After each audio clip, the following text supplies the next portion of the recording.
I was very excited to make this trip and come back so many years later because China really fascinated me the first time around. But I also felt like I was too young to understand it. And now, having worked with a Chinese company for 3 years and developed a much more nuanced understanding and appreciation for Chinese culture, it was like, oh, I'm dying to go back to Beijing. My co-workers all were like, oh, Beijing has changed so much since you were there in 2008. And I kept saying, okay, I hear that. And then when I actually arrived, it was like, wow, yes, it has. And in many ways, it doesn't even feel like the same city. Hello everyone, welcome to our channel. Today we are in Qianmen Street, the gateway to the city's past, and we have a special friend with us, Sarah.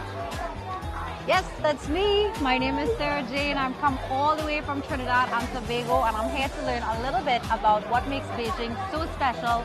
I'm talking about their intangible cultural heritage. So I hope you join us today as we take a ride around the city, learn all about the history, and of course get something good to eat, right? Yes, it isn't just a tour. It's a taste of history, culture, and a lot of surprise. So grab your curiosity and your appetite and let's go. Come on! Yeah. I feel like it must be so expensive, the rent.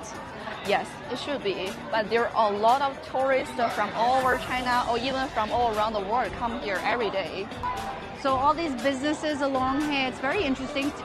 See, look, this is what I love about Chinese culture, right? And that is that it's not a costume. It's not cosplay. It's actually part of what you guys do. You guys mix old and new very well. So beautiful. I love this. Exactly. And brands as well. I feel like brands are a great way for Chinese to connect with other cultures that are very, very different. But at the same time, like, we're very different, but like with the courtyard, we're very different, but we have common threads. And if we can identify those common threads, we can build on that foundation. And especially with like Belt and Road, right? Where I work with CRCC.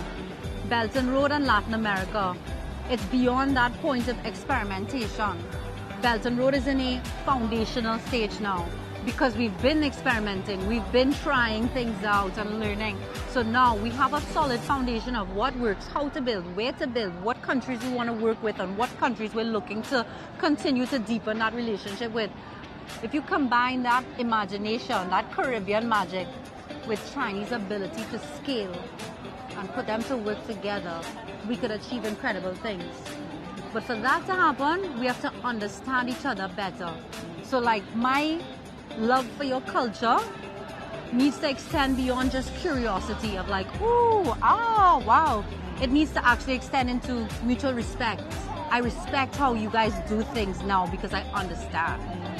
Miss World provided a lot of training for me for that, you know, and it also helped me to understand how to connect with people where they are. Exactly what I was saying before, you know, understanding your audience and creating a message that resonates with your audience, you know. And right now it's very easy that a lot of things get lost in translation between what's going on from China across the ocean to see via CRCC into Trinidad and Tobago. So I kind of help to decode that and help our people to understand the nature of the relationship. There's a lot of people who talk about China and sing China's praises, but not a lot of people are explaining China, like what I mentioned earlier, and that's what we need.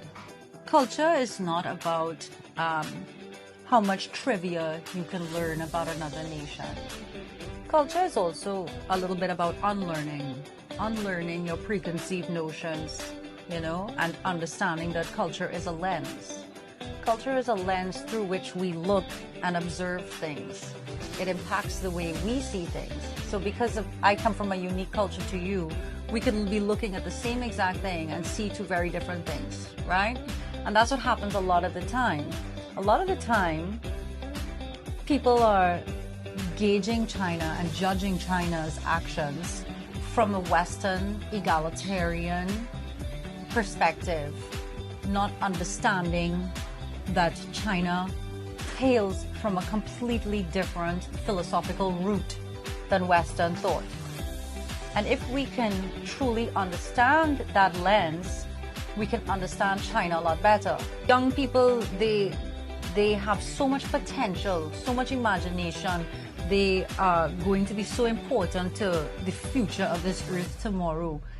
And the earth is just getting smaller and smaller and more collaborative.